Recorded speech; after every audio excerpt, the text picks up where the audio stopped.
전체 월세 거래에서 준전세가 차지하는 비중이 과반을 돌파했습니다. 전세난은 또 가중되고 있습니다. 네, 전문가와 함께 자세히 살펴보겠습니다. 김학환 숭실사이버대 부동산학과 교수 나오셨습니다. 안녕하십니까? 네, 안녕하십니까? 네. 이 전세와 월세 형태가 가미된 준전세. 네네네. 이 준전세가 전체 월세 거래의 절반을 넘었다고 하는데요. 지금 네네. 실태가 어떤 겁니까? 예. 그 서울 부동산 정보광장의 통계 자료에 의하면은요. 금년 1월 25일까지 서울 지역 아파트 전체 임대차 중에 거래 중에서 준전세가 차지하는 비중이 51.6%를 차지하고 있습니다. 네. 지난해 12월에는 준전세 비중이 47.9%였습니다. 그래서 상당히 많이 증가했고요. 네네. 그리고 또 이제 지난해 국토교통부 통계 자료를 보면은요, 2015년 연간 주택 전체 전월세 거래량이 약 147만 2천여 건입니다. 그런데 이제 그 중에서 바로 준전세, 이제 순수 월세를 제외한 통계죠. 준전세가 차지하는 비중이 44.2%를 차지하고 있습니다. 그런데 이제 이거는 2011년도에 33%였습니다. 그리고 또 2014년도에는 41%였는데 이것과 비교를 해보면 상당히 많이 준전세 비중이 계속 증가하고 있다는 걸 알 수 있죠. 네. 그리고 네네. 추세가 이제 주택 네네. 임대차 시장 자체가 전세에서 월세로 넘어가고 있다. 이렇게 이해를 해봐도 될까요? 그렇습니다. 이제 이렇게 우리가 보통 이제 임대차 거래 형태를 순수 월세, 그다음에 이제 또 경우에 따라서는 준월세를 구분하기도 하지만 준전세, 전세로 이렇게 구분을 하고 있습니다. 근데 이제 보통 이제 준전세의 경우에는 이제 월세 플러스 우리가 이제 보증금 형태라고 볼 수 있거든요. 예. 그런데 준전세는 결국 이제 보증금을 전세값보다는 조금 낮추면서 네. 대신에 이제 그 차액을 월세로 돌리는 형태라고 볼 수가 있는 거죠. 네네. 근데 이제 이러한 비중이 늘어난다라고 하는 것은 결국 뭐냐면 전세에서 이것은 월세로 이행하는 과정에서 나타나는 과도기적인 현상이라고 볼 수 있는 겁니다. 네. 그래서 결과적으로 이제 이게 우리 주택 임대차 시장이 전세에서 월세로 재편되는 과정이라고 이렇게 볼 수가 있고요. 네. 특히 이제 서울에서 같이 아파트에서 준전세 차지하는 비중이 이렇게 50%를 초과하는 이런 현상은 이제 전세에서 월세로의 전환이 급속도로 늘어나고 있다라는 거. 이거를 이제 의미한다고 볼 수 있을 겁니다. 네, 이 같은 현상이 생기고 있는 원인이 아무래도 네. 집주인 입장에서 봤을 때는 네네네. 낮은 금리가 가장 큰 네네. 이유가 되지 않을까 싶은데요. 네, 그렇습니다. 이제 은행 정기예금 금리가 아시다시피 이제 1%대에 불과하기 때문에 임대인 입장에서는 전세를 통해서 얻을 수 있는 수익이 이제 굉장히 낮아지게 됐습니다. 네. 또 이제 대출을 받아가지고 집을 산 경우에는 전세금을 정기예금에 넣다 하더라도 그 대출 이자를 감당할 수 있는 수준이 안 되게 되죠. 네네. 그리고 또 이제 과거와 같이 뭐냐면은 이렇게 집을 사놓기만 하면 이제 집값이 오르는 시대도 아니지 않습니까? 그러니까 이제 임대인 입장에서는 아무래도 전세의 메리트가 이제 점점 사라지고 있는 거죠. 네. 네네. 그래서 전세에서 네네. 반전세로 임대차 형태가 바뀔 때가 많은 것 같은데요. 네네. 이때 월세 전환 비율이라는 게 있다고요. 그렇습니다. 이제 전세에서 이제 월세로 이제 바꾸게 되면 이제 월세 부담을 이제 과중하게 요구할 수도 있거든요. 임대인 입장에서는요. 그래서 이제 그거를 좀 제한하기 위해서 이렇게 이제 월세 전환 비율을 일정한 기준을 정해서 그걸 초과하지 못하도록 하고 있습니다. 그래서 이제 주택 임대차 보호법에 이제 이렇게 임차인을 보호하기 위한 규정을 두고 있는데요. 여기에 의하면 연 1할 10%가 되겠죠. 그리고 이제 한국은행 기준금리에다가 4를 곱해서 곱하기 4한 것 중에서 더 낮은 비율을 월세 전환율로 적용하도록 하고 있는 겁니다. 그래서 예를 들면 이제 한국은행 기준금리가 1.5%다라고 하면은 월세 전환율은 6%가 되는 거죠. 그렇죠? 예. 그래서 알기 쉽게 예를 들어 가지고 지금 1억 원 전세를 살고 있는데요. 네. 만약에 그 임대인이 5천만 원에 대해서는 월세로 전환하겠다라고 하면은 결국은 보증금 5천만 원에다가 나머지 이제 5천만 원에 대해서 월세 전환율을 곱하면 네. 5천에 0.6을 곱하게 되면은 6%를 곱하는 거죠. 그러면 300만 원이 되겠죠. 그러면 300만 원을 다시 12달이니까 12로 네. 나누게 되면 월 25만 원. 그러니까 그 경우에는 1억 원짜리가 보증금 5천만 원에 월 25만 원이 되는 겁니다. 그래서 이거를 초과하지 못하도록 하고 있죠. 그렇군요. 네네네. 자, 그런데 그 임차인 입장에서는 이제 네네. 매달 내는 월세가 부담스럽다 보니까 또 네네네. 전세를 구하고 싶을 텐데 네네네. 이 전세 구하기가 더 어려워질 것 같습니다. 그렇습니다. 이제 아무래도 이제 전세 거래량이 이제 이렇게 자꾸 이제 줄고 있고요. 이건 이제 통계에서도 우리가 명확하게 나타나고 있지 않습니까? 월세 예. 비중이 높아지고 있고 이런데요. 근데 이제 어쨌든 저금리가 이제 기조가 계속되고 있고요.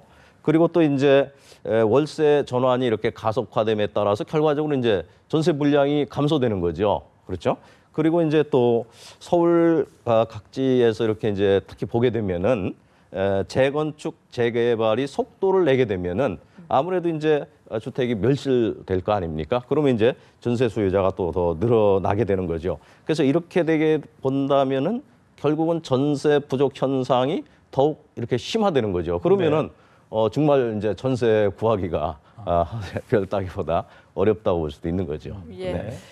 화제를 옮겨보겠습니다. 네네네. 개강을 지금 앞두고 있지 않습니까? 예. 대학가에서 네. 방구하기가 그렇게 어렵다고요? 예, 그렇습니다. 뭐 정말 전쟁이라고 표현할 정도라고 이렇게 이야기를 듣고 있습니다. 네. 이제 뭐 특히 이제 서울 지역 같은 경우를 보게 되면요, 대학생들이 이제 우리가 기숙사에서 생활하면 가장 이상적인데 예. 이게 실제 기숙사에서 수용할 수 있는 수용률이 한 10%대밖에 안 됩니다. 네. 아주 낮고요.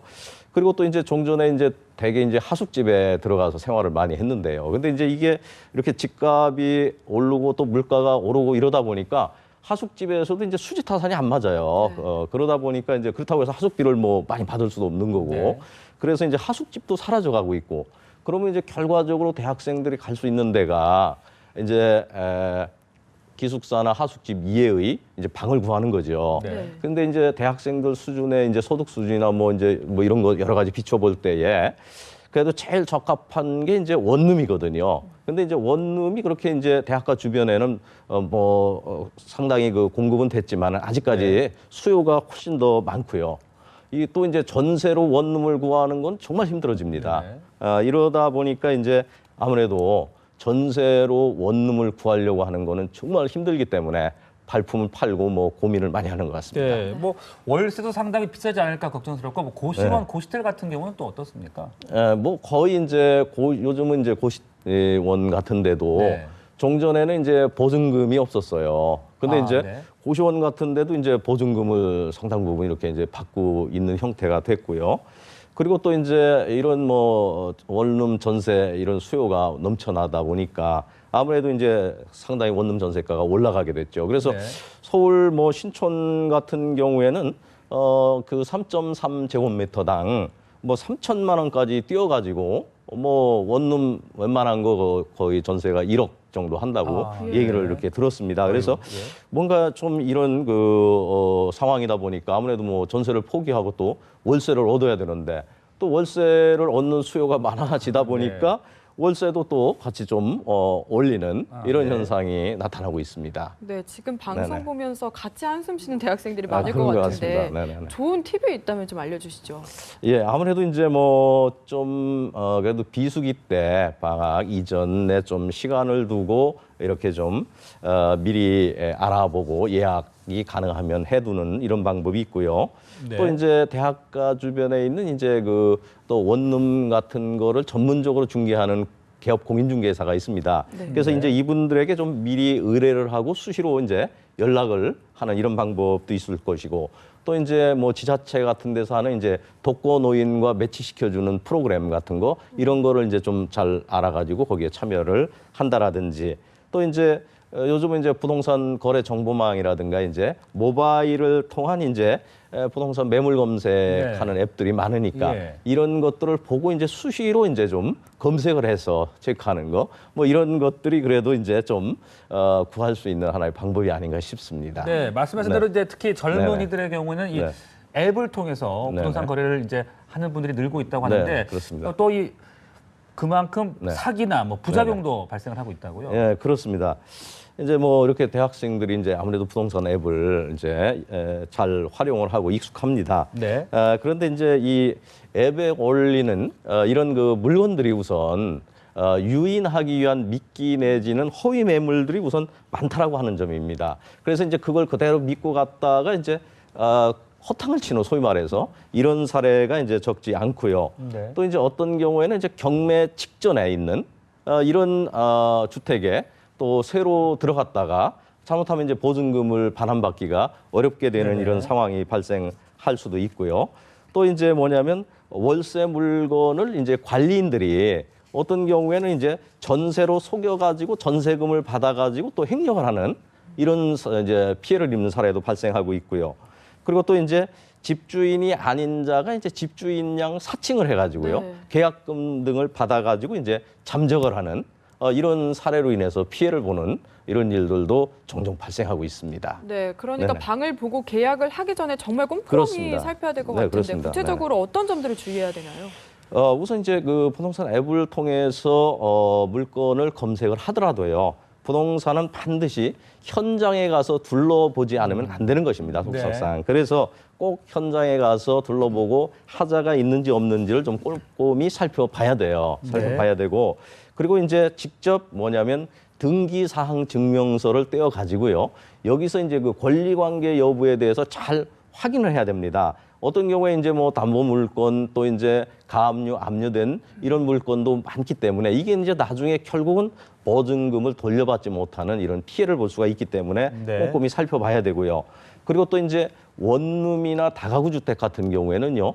임차인들이 많이 있지 않습니까? 예. 그러면 이제 나중에 들어가는 임차인은 자기보다 선순위 임차인들이 있기 때문에 그 선순위 임차인들의 보증금이라든가 이런 것이 얼마냐 하는 것도 잘 알아봐야 됩니다. 네. 네, 그런 점이 있고요.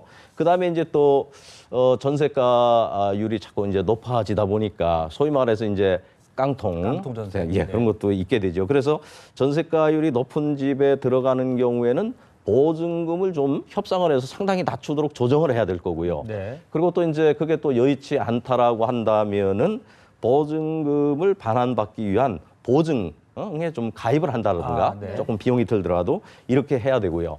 그다음에 이제 특히 임대인과 직접적으로 좀 거래를 하는 게 바람직합니다. 계약서를 쓰고 할 때는. 그래서 어떤 경우에는 이제 임대인 본인인지 여부 그리고 또 이제 대리인을 내세우는 경우에는 과연 그 대리인에게 대리를 할 수 있는 또 대금을 수령할 수 있는 네. 권한이 있는 사람인지 이거를 좀 꼼꼼하게 이렇게 살펴봐야 되고요.